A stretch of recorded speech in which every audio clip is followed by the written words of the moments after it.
વિદ્યાર્થી મિત્રો, તમે પેન્ટેડ એપ્લિકેશન ડાઉનલોડ કરી લ્યો. અહીંયા તમને હોમ પેજ ઉપર જ વિકાસના દરેક વિષયનું તમને સોલ્યુશન્સ મળી જશે. લિંક નીચે ડિસ્ક્રિપ્શનમાં આપેલી છે. અને તમારા માટે ખાસ અમે લોન્ચ કરી રહ્યા છીએ રેપિડ રિવિઝન બેચ, જેની અંદર ગણિત, વિજ્ઞાન, સમાજ, ઇંગ્લિશ આખું રિવાઇઝ કરાવશું કે જેથી એક મહિનામાં તમને સરસ મજાનું રિઝલ્ટ ફાઇનલ એક્ઝામમાં લઈ આવો. અને સાથે માર્ચ મહિનામાં આપણે લોન્ચ કરવાનું છીએ પેપર સોલ્યુશન બેચ. તો હમણાં જ એપ્લિકેશન ડાઉનલોડ કરો. લિંક નીચે ડિસ્ક્રિપ્શનમાં છે. ચેનલ સબસ્ક્રાઇબ કરો.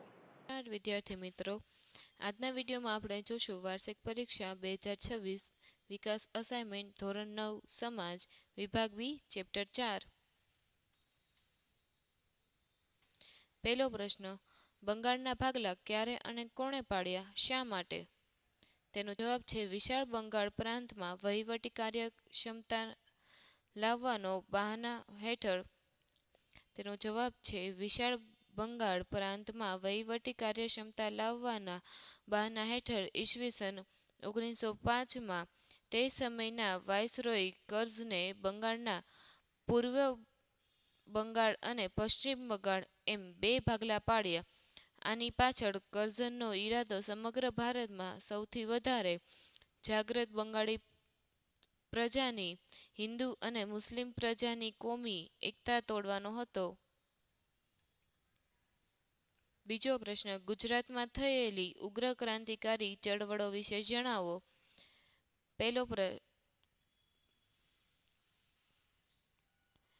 બીજો પ્રશ્ન, ગુજરાતમાં થયેલી ઉગ્ર ક્રાંતિકારી ચળવળો વિશે જણાવો.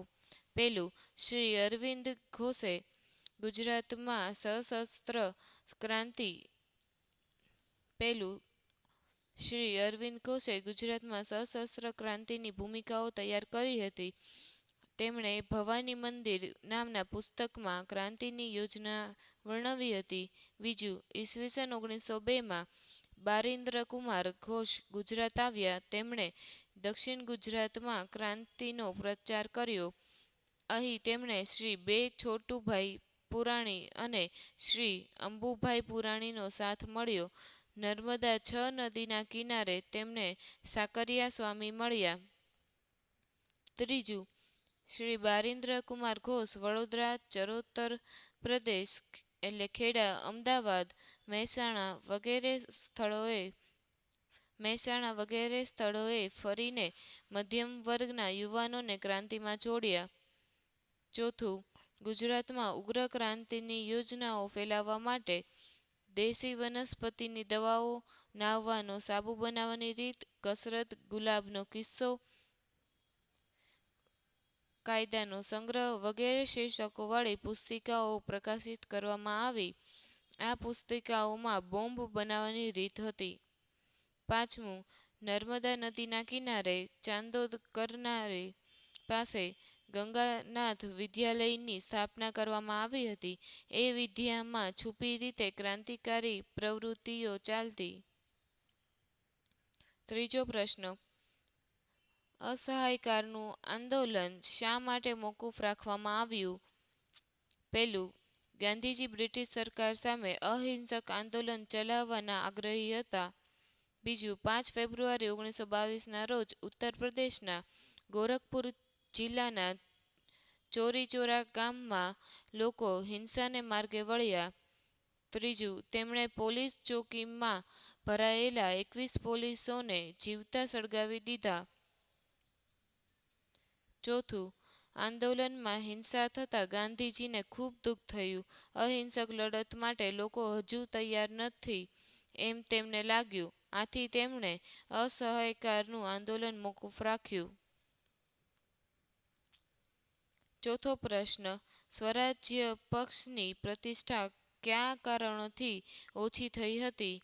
તેનો જવાબ છે સ્વરાજ્ય પક્ષની પ્રતિષ્ઠા ઓછી થવાના કારણો. પહેલું, સ્વરાજ્ય પક્ષના એક સ્થાપક ચિત્તરંજન મુનશીનું જૂન 1925માં અવસાન થયું. સ્વરાજ્ય પક્ષના કેટલાક સભ્યોએ અંગ્રેજ સરકારને સહકાર આપવાની નીતિ અપનાવી.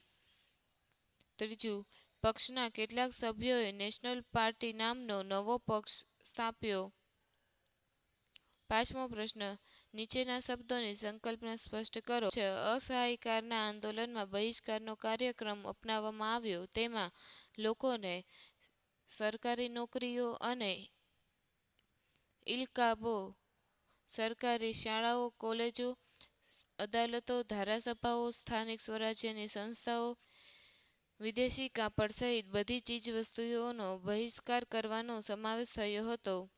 બીજું ચોરી ચોરા, તે ઉત્તર પ્રદેશના ગોરખપુર જિલ્લાનું એક ગામ છે. એક ગામમાં અસહાયકારના આંદોલન દરમિયાન લોકોના ટોળાઓએ પોલીસ ચોકીમાં પુરાયેલા 21 તેનો જવાબ છે તે ઉત્તર પ્રદેશના ગોરખપુર જિલ્લાનું એક ગામ છે. એ ગામમાં અસહાયકારના આંદોલન દરમિયાન લોકોના ટોળાએ પોલીસ ચોકીમાં પુરાયેલા 21 પોલીસોને જીવતા સળગાવી દીધા હતા. Thank you. આ વિડીયો પછી તમે કયા ટોપિક પર વિડીયો જોવા માંગો છો તે કોમેન્ટ કરો. વિદ્યાર્થી મિત્રો, તમે પેન્ટેડ એપ્લિકેશન ડાઉનલોડ કરી લો. અહીંયા તમને હોમ પેજ ઉપર જ વિકાસના દરેક વિષયનું તમને સોલ્યુશન્સ મળી જશે. લિંક નીચે ડિસ્ક્રિપ્શનમાં આપેલી છે. અને તમારા માટે ખાસ અમે લોન્ચ કરી રહ્યા છીએ રેપિડ રિવિઝન બેચ, જેની અંદર ગણિત, વિજ્ઞાન, સમાજ, ઇંગ્લિશ આખું રિવાઇઝ કરાવશું કે જેથી એક મહિનામાં તમે સરસ મજાનું રિઝલ્ટ ફાઇનલ એક્ઝામમાં લઈ આવો. અને સાથે માર્ચ મહિનામાં આપણે લોન્ચ કરવાની છીએ પેપર સોલ્યુશન બેચ. તો હમણાં જ એપ્લિકેશન ડાઉનલોડ કરો. લિંક નીચે ડિસ્ક્રિપ્શનમાં છે. ચેનલ સબસ્ક્રાઇબ કરો.